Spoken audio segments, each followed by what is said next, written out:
My name is Ryan Morrison. I am co-founding partner of Morrison Rothman with Allison Rothman at the end of the row. I'm also CEO of Evolve Talent Agency, and together we represent a lot of the professional esports players in the space, as well as a lot of indie game developers and AA developers making single-player games to esport games. I'm going to let the panel introduce themselves, and then we'll get started. So, Genie, take it away. Hi, I'm Genie Doi, esports immigration lawyer of counsel to ESG Law. I'm Krista Hiner. I'm an attorney at ESG Law as well. I focus my practice on advising and doing transactional work for businesses in the esports space. I represent a lot of organizations. I do some work related to talent contracts, but the majority of my work deals with B2B transactions. And hi, I'm Allison Rothman. As Ryan mentioned, we are partners at the law firm of Morrison Rothman. Our practice focuses primarily on talent and player side representation, and we also help a ton of indie developers and also larger developers and studios from anything from IP to contracts to setting up their legal entities, terms of service, privacy policies, all of that fun stuff. Great. So, Genie, we'll start with you. We see more and more headlines about immigration issues in esports. Dating back to when I started in esports, famously the International for Dota, commonly we'd see some of the best players in the world unable to get to Seattle and compete because there were visa issues. I'm curious if you think that the industry as a whole kind of understands immigration better, is taking it more seriously now, and doing the prep work ahead of time rather than when somebody's denied at the border. Yes, I think two things are happening. As esports as an industry proliferates and there's more money to do things the legal way, like hiring lawyers to apply for the proper work authorization and visas, they are reaching out to attorneys like myself to make sure that they have enough time to obtain the visa, that the player is qualified for the visa, and is going to be able to come to the United States in time for the event. But we also see another phenomenon happening, is that tournament organizers are understanding that US immigration, especially in this political environment, is just extremely difficult, and there are variables that can't be controlled. And so events like the International are moving away from the United States into Canada, into China, where even attendees of these events are not going to have issues coming to the event just to be a spectator. And Krista, as more and more people come into this space and they are taking this stuff more seriously, they're setting their companies up before there's contracts, before they're making offers, what are some of the struggles you see for people in the audience or watching at home that are trying to get into esports? Everyone says the very played out quote of, "Oh, it's the wild, wild west." That's not really true. If they call you, you can walk them through most of it. But what are some of the initial challenges many companies coming into esports see? Great question. A lot of people do like to use the phrase that it is the wild, wild west, and I guess in some ways it is, but every area of the law is like the wild west if you're not thinking about the law. So in esports particularly, things are a little bit more evolved now. People that enter this space have a little bit more business sophistication than maybe they did 5, 6, 7 years ago. That said, I still see a lot of startups that are establishing themselves in the space, maybe some outside entities that are deciding to pivot into esports who make the common mistake of not having well thought out contracts, maybe still not having contracts at all. And I'm not necessarily talking about between teams and players, although that still exists, especially in like Dota is still probably one of the biggest esports titles where players are not committed to written contracts enough. But in the context of B2B transactions, it's still fairly common that I'm seeing verbal agreements between the companies and whoever they're working with. Oftentimes, somebody will just go to LegalZoom or some similar website and download some contract. They'll just Google a random contract for, let's say, photography services or video production services and fail to adequately tailor it to their transaction, but they'll also fail to adequately tailor it to esports specifically. In esports, oftentimes you have to be cognizant of any license from maybe the publisher that might be applicable if you're using in-game gameplay content. Or if you are involving something regarding a specific league or tournament, you have to be cognizant of what the official rules of, say, the Overwatch League are, for example, or LCS or some other tournament, and ensure that the transaction that you're doing, to the extent they involve these leagues, these teams, these players, that they're compliant with all of those rules, because organizations are often legally bound to those as well. Yeah, and so another struggle that many companies face, and we're at GameDaily Connect, which is traditionally an indie developer conference, the issues cross into esports with intellectual property just the same. Allie, you and I got our start in IP from different parts of it, but we got together in the world of indie game development.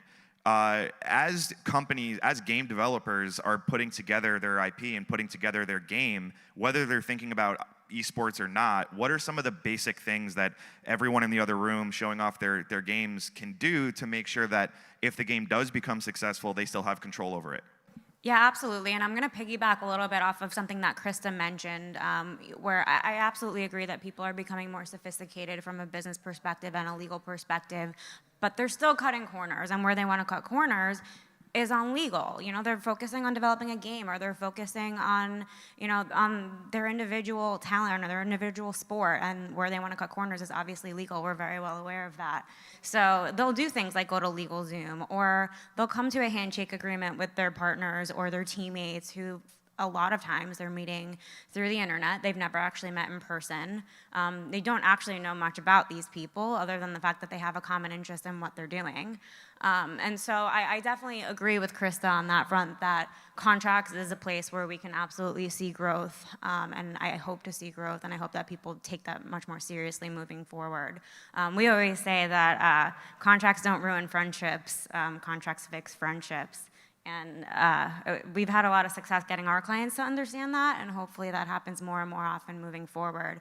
But to, I guess, address your question more directly with regard to IP, yeah, it's still a major, major issue. I know Krista mentioned a lot of that too about streaming content that's not necessarily yours. It can happen in so many different ways.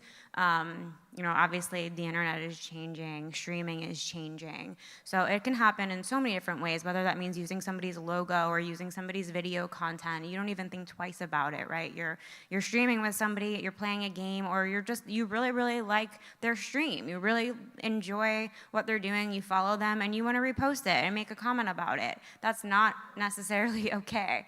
So it's definitely the type of thing you know, that deserves attention and deserves legal attention. And we do things at our firm like clear the content before you post it. We help you secure your registrations and enforce your IP as well. We're also super affordable, but no, I'm kidding. What, Krista? Another issue, and it's very common to see, for lack of a better word, a level of carelessness when it comes to taking actions like that without ensuring you have proper clearance or rights to do so. Something else that I will see quite a bit of too is, well, let me take a step back. In order to establish a business or presence in esports, you have to have a level of risk tolerance, because it's this pretty new, interesting industry. It's like the wild, wild west.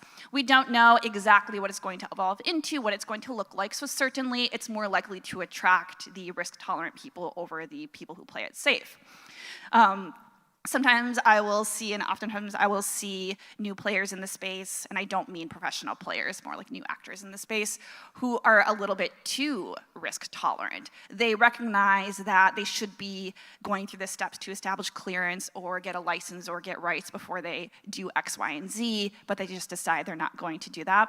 It's another reason why it's good to have legal counsel who understands the space, understands the substantive law in that area, so you can have an educated conversation with them and then make an informed decision about, okay, if I do feel like I still want to take this risk, I need to truly understand the outcomes. Maybe the lawyer is going to flag some issues for you you hadn't thought about, and you'll decide, okay, Yeah. that's not a risk I want to take. A lot of times we do that with clients too, where we're not necessarily telling you need permission for every single thing, but we'll have that conversation with you and advise on maybe it is better to ask for forgiveness than permission in this instance. Yeah, and as of a few months ago, it's actually illegal to have a lawyer panel on esports without mentioning Tfue. So So Tfue obviously is the first player ever to sue a team over his contract. That has been threatened 1,000 times by our firm, other firms, etc. But most players never had the leverage to actually do it. Esports, you can usually find a replacement, kick out the guy threatening you, and get a new player. Tfue was big enough where they couldn't do that. He's not going to go away. However, when Tfue filed that lawsuit, we see kind of what you're talking about, the mix of new professionalism in esports mixed with absolute chaos. When Tfue filed that lawsuit, I was shocked because he used a real law firm. It was filed in a court. It was well-researched, fairly well-written, and it was met immediately by one of the owners of FaZe coming out and tweeting, "What an asshole, I thought we were brothers, I loved him." Tfue making a response video saying, "Just kidding, I'm dropping half the charges," blah, blah, or complaints, causes of action. Jesus, it's been a long, we were on roller coasters. As you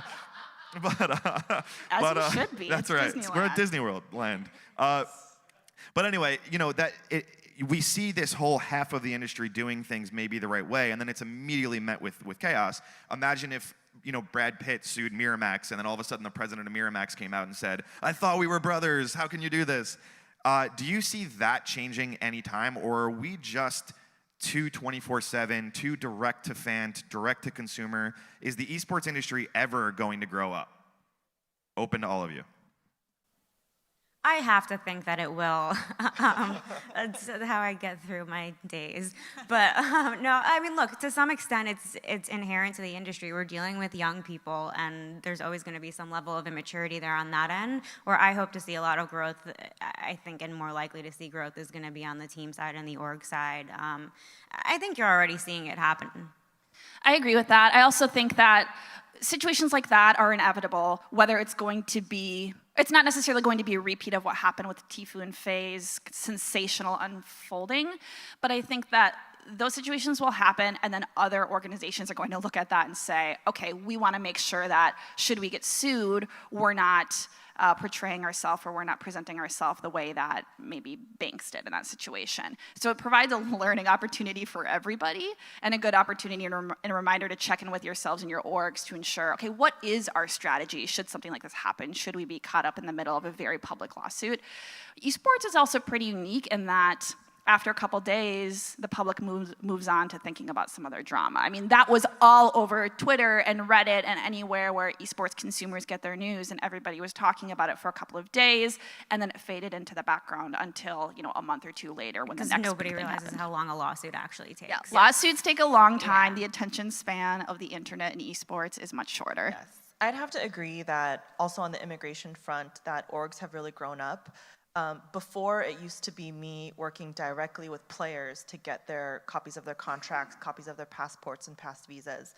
Now, a lot of the major orgs have an HR person, they have a general manager, they have an assistant manager that are helping insulate the player so that the player can focus on their game as opposed to dealing with lawyers. Yeah, and I was going to say immediately after the Tfue lawsuit was filed, I mean, we were contacted by a lot of people who are very clearly taking the legalities within their organization much more seriously, even immediately.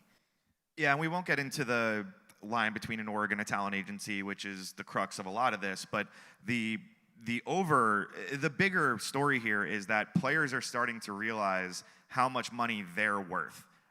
If you go to League of Legends, one of the oldest esports around, those players, the rookies would come in, they'd see the veteran players already doing something, and they would just sign their agreement too. When I started in esports, I cannot tell you how many players fired me because it was rude to have a lawyer.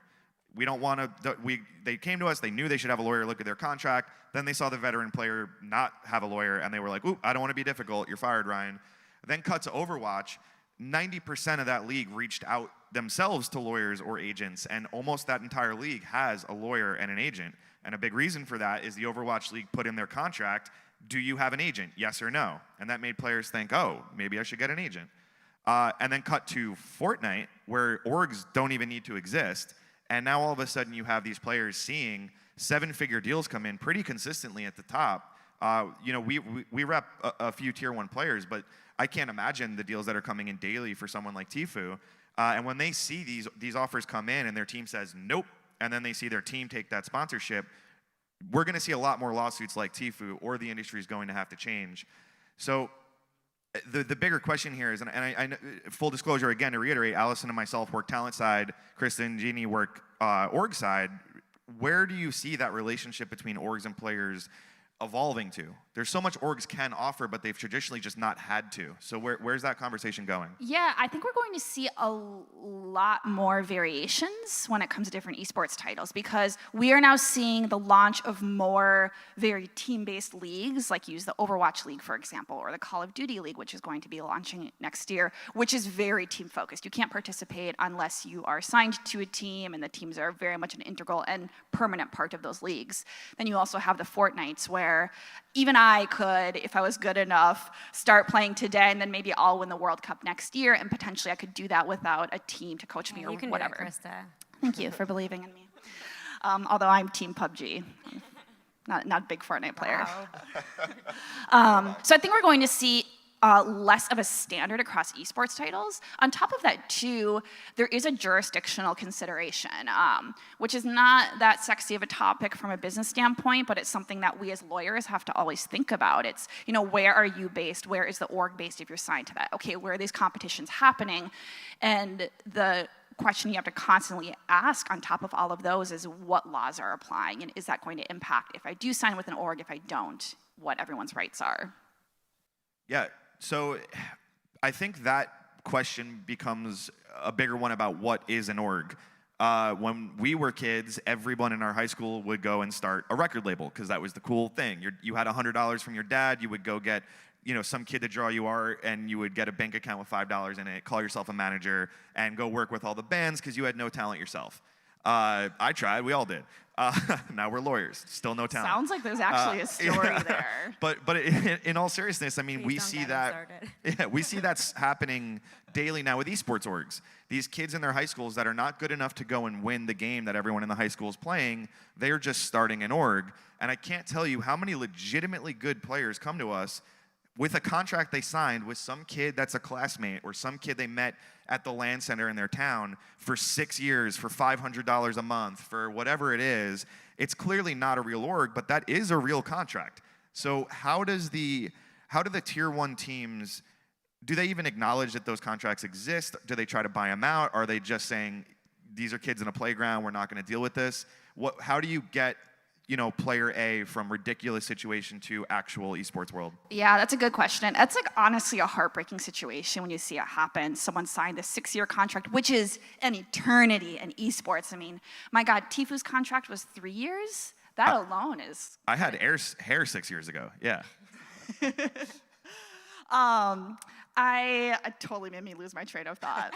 Oh yeah, okay. So, organizations, let's say they want to acquire a player and a player is signed to one of those, we will call it a bad contract with this, person who decided to start an esports team and had an incredibly unfair, incredibly one-sided contract, and another org wants to sign them. It is an actual contract, like Ryan says, so it is something that the player and the acquiring org have to consider. Like, okay, can I buy this contract from this other team? And sometimes the teams are willing to sell the player for a reasonable sum of money.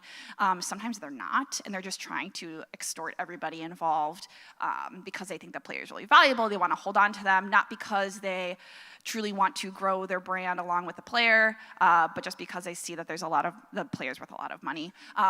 In those situations, once the acquiring player acquires a player, if they do, 99 out of 100 times, they're going to sign the player to whatever the standard contract is, or at least put the standard contract in front of the player, and then the player, and then their agent and attorney, if they're savvy enough to have one, which we hope that they do, can then negotiate terms, and then hopefully everybody comes out in a situation which is much more fair to everybody, and ideally more fair to the player than what they had previously. Yeah, and it is a super unfortunate situation, but I don't think it's very unique. I think you can also relate it or translate it into the situation you were just talking about with the music industry too. I mean, to an extent, it's the cost of doing business. Yeah, and I can't tell you, that actually falls, I would guess, more to Allie and myself to get those kids out originally so we can even talk to you guys about a team. About a real offer, because sometimes these contracts are so ridiculous we can't even do that until we get them out. I can't tell you how many letters I've written to a parent saying, hey, get your kid, that's not a real org, we're not doing this, like, see you in court. But that's where the industry just is, and I don't see a line being drawn between a real org and a tier 2 org or a tier 3 org or just a bunch of kids who got a logo off Fiverr.com. And I think the franchise model helps that a ton. But games like Fortnite, where you said you can go do whatever you want there, you can play yourself. Half the kids that were at the World Cup were on orgs that no one would have said was a real org before that weekend. Let's talk bigger picture. Is the franchise model kind of the fix to this issue, or is the franchise model just something that works in some games and doesn't in others? I don't know if it's like the fix across the board. I think it works in some titles and not in other titles. It is, the easy answer is to say it is a fix because those leagues essentially require a pretty standard player contract, and the material terms like dollar amounts, dates, and stuff like that is going to be negotiated between the orgs and the players. Also, most of the entities that are running organizations in those leagues are not going to be these really crummy orgs that start with a kid that has $5 and gets his logo off the internet. So in theory, it could be the fix, but the lowest tier orgs are not going to be participating in those. And I mean, I'm totally the same page, and I think there's always going to be a barrier to entry in the franchise models to get in there. So I don't think that's going to eliminate these smaller orgs. Sure. So we have about 5 minutes left. Is that right? We're done? We have 0 minutes left. Hey, it's been real. I was going to ask for questions, but now you don't get any. Thank you, everyone, for coming. If you do have any questions, you can always hit us each up. You can find me on Twitter at Morrison or Video Game Attorney, and that's the best way to get a hold of me. It's disgusting in my life. But you guys give out your social media and contact info. Pure Genieus, PureGenieus at Twitter. You can find me on Twitter at Krista Hiner. And I'm just Ali Rothman. That's ALI. And then Rothman. Thank you, guys.